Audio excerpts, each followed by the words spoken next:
Hello, this is Yuki again with Kid Crime Saturday. First, I'll tell you the reason I'm kind of pissed at this guy I'm going to be talking about. He was let out of prison, even though he killed someone.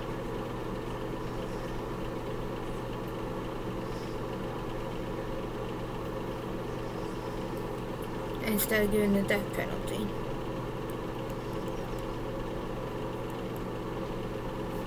Zoom in a little bit.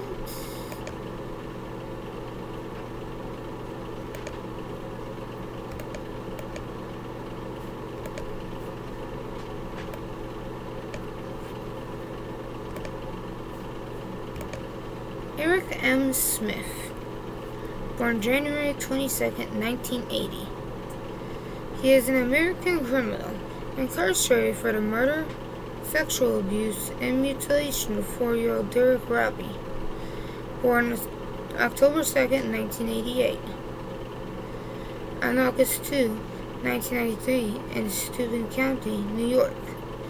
According to court documents, Smith, a loner, was often tormented by bullies for his protruding long, low-set ears, thick glasses, red hair, and freckles.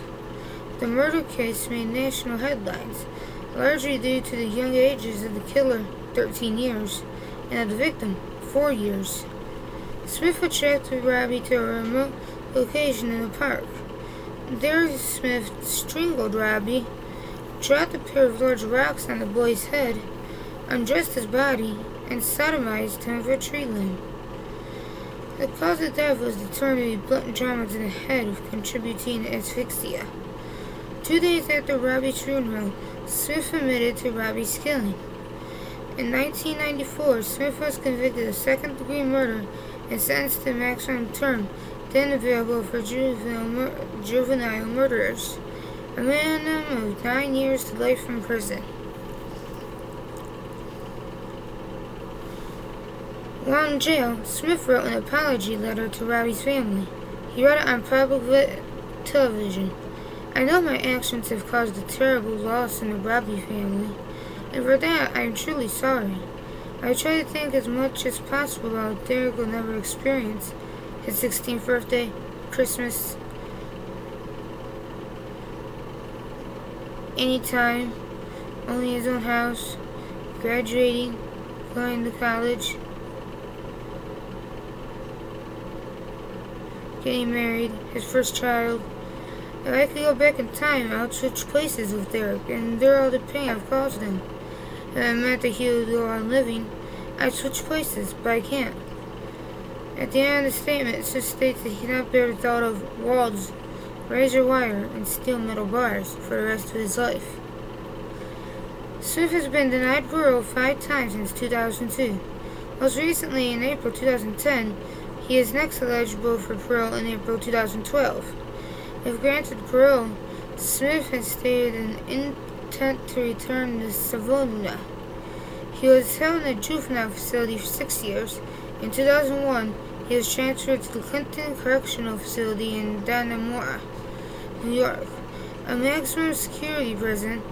As of April 9, 2010, Smith is still at Clinton Correctional Facility. Why did Eric kill? At 24, Eric Smith has long red hair and thick glasses. His prison uniform seems one size too big, and the image he presents doesn't match his crime, and never did. At 13, Smith was at the center of a media storm. His red-headed looks and his age were so completely at odds with his horrific crime that he almost got away with murder. That's one of the things that has frightened me most in this situation, says prosecutor John Tooney. Without doubt for a second, never a doubt that had he not been caught, Eric Smith would have killed again, and that's terrifying. And Tony says a decade behind bars hasn't changed that. My fear of Eric Smith is not diminished. In 1994, Smith was convicted of choking and battering the life out of 4-year-old Derek Robbie. A jury unanimously found Smith guilty of murder in the second degree. Smith's parents, Ted and Tammy, were devastated by the verdict. They were convinced that their child was sick. He would be sentenced to a maximum sentence, 9 years to life in prison.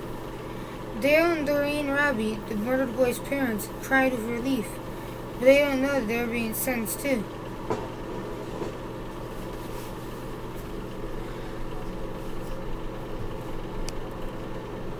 The hardest thing for me is when somebody asks me, "How many children do you have?" says Doreen Robbie. Most of the time I simply say, "I have one boy here at home, and I have one boy waiting in heaven for me." Dalton Robbie, 12, has grown up in the shadow of his brother's death. "All I really know is that I had a brother," he says. "Sometimes I think about him and just start to cry." This past June, Smith was up for parole, and the Robbie family struggled to keep its fear in check. Some people say we need to forgive, but I can't yet. Who is to put that into an agonizing way, since the parole hearing is closed to the public? The summer Derek was murdered, he was coming up fast on his 5th birthday. That's the first time correspondent Dan Rather met the Robbies. Derek was all boy all the time. He was also the unofficial mayor of Savona, a tiny village in western New York with a population of 970.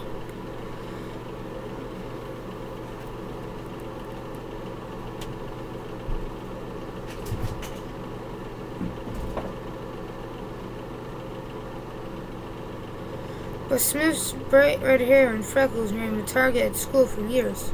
As a teenager, he was seen piddling around town for hours on end, alone. Smith attended a recreation program held a block from the Robbie home. Derek also attended the program. On August 2nd, Derek was ready to head out to the program, but his mother wasn't ready to take him. Normally, I would walk up to the end of the driveway, but Dalton that morning was very fussy, recalls Doreen Robbie. Derek says, "Oh, it's okay, Mom, I'll go by myself." He gave me a kiss and said, "I love you." And he says, "I love you, Mom." And he went hopping up the sidewalk. He had only a block to go and no streets to cross. The park was on a dead-end street. It was the first time I ever let him go anywhere alone. A short time later, as storm clouds moved in, Doreen says she felt something close to panic. I swear that was the moment he died. I think he was letting us know. Derek was very close to us, as his father Dale. If there was any way he could have told us he was leaving, he would have tried. What Doreen felt but didn't yet know is that 5 minutes after she kissed Derek goodbye, he was dead. The most disturbing details of the crime, however, were never made public. But now, a decade later, with the fear that their son's killer could be set free, the Robbie family wants the whole story to be told. People need to know what this kid did. Derek's body was found in a small patch of woods, halfway between the park where he was headed and home. He chose to end Derek Robbie's life, and he chose to do it in a way that was much more than just killing, says Tunney, who really remembers the crime scene and the brutality of the murder. Evidence showed that Derek was lurched from the sidewalk and strangled, but at the time, the killer's identity was unknown. He discovered and dug up one very large rock and one smaller rock. He battered Derek with those rocks. He went into Derek's lunch bag and he smashed a banana and took Derek's Kool-Aid, and he actually poured that Kool-Aid into the injuries that had been made by the large rocks. And he sodomized Derek with a small stick that he had found. According to Wood, the killer didn't raise Derek's body. The left sneaker had been removed and was laying near Derek's right hand, and his right sneaker had been removed and was laying near Derek's left hand. It almost looked like the body had been posed in that position. Eric continued to deal with Derek's body because he wanted to, says Tunney, because he chose to, and most frighteningly, because he enjoyed it. The word "enjoy" would come up again and again in the course of the investigation. The first time was 4 days after the murder, and Smith walked to the police command center to see if he could be of help in solving the crime. He totally enjoyed it. Didn't want it to end. who repeatedly talked with Smith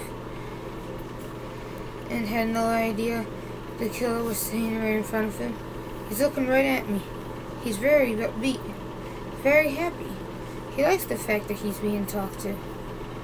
He totally... At first, Smith denied seeing Derek, but then he had already changed the story. He says, right across the street from me from the open field, and that's when I saw Derek. When he said that, he about knocked me off the chair. He's pulling him off right on top of the crime scene. I mean, you just gotta walk across an open field and you're at the scene where the murder was. When Hitch asked Smith what Derek was wearing, Smith was able to describe Derek's clothing, and the fact that he had a lunch bag in his hand. He said it was kind of cool, really. He's bouncing around again. He's happy and he's telling us something. He says Smith started getting emotional when investigators started Smith to tell him where he did last seen Derek. His voice said cracking. He put his head down. He insisted on his sister vibrating a little bit and he goes, "You think I killed him, don't you?" Smith then has to take a break and his father brought him a Kool-Aid. When Hitch continues the discussion, he says that Smith grabs the red Kool-Aid and just throws it on the ground. Now I know that Derek, the boy who was killed, had red Kool-Aid spilled all over him. I'm thinking this kid has seen signs very traumatic and there's a block in there, and I can't get around it. The next day, investigators asked Smith to get his bike and show them where he was when he saw Robbie. Wood was there and said that Smith was very calm. I would have to say that he enjoyed it. He was having a good time.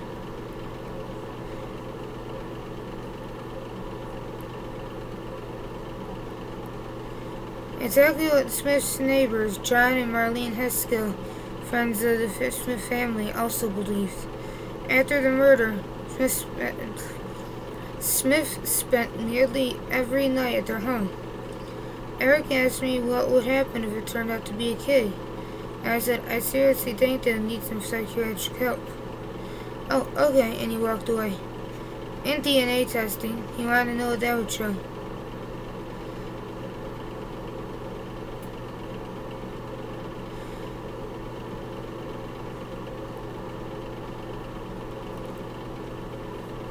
Five days after he was killed, Derek was buried in his baseball uniform.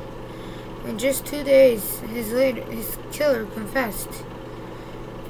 It's still hard to believe, says Red Wilson about his grandson. Something must have happened to him because that wasn't my grandson. A decade later, Smith's parole hearing takes behind closed doors. The Robbie family has already learned in the most brutal way that nothing can be taken for granted.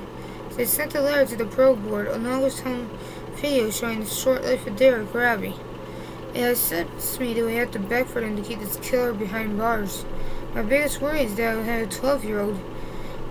There's certainly enough things to worry about with an adolescent, other than the fact that there could be a killer running loose. I like to say that very often because I don't like to scare Dalton. That's the way I look at that. At the heart of the trial, which took place in August 1994, was the haunting question, why did Eric kill? At one point, he turned to me and he said, he did it. I just lost control. He was really upset. He was crunching his fists and shaking and told me that, Dad, I need help, and Ted Smith. I said, hold it. When I got angry when I was your age.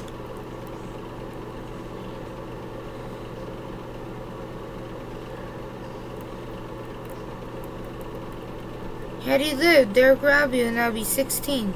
Eric Smith would be up for parole again in 18 months. His case would be reviewed every 2 years. It was already reviewed since this was posted, and he is out and about where he can kill more little children. That's why I'm pissed at. Idiotic judge.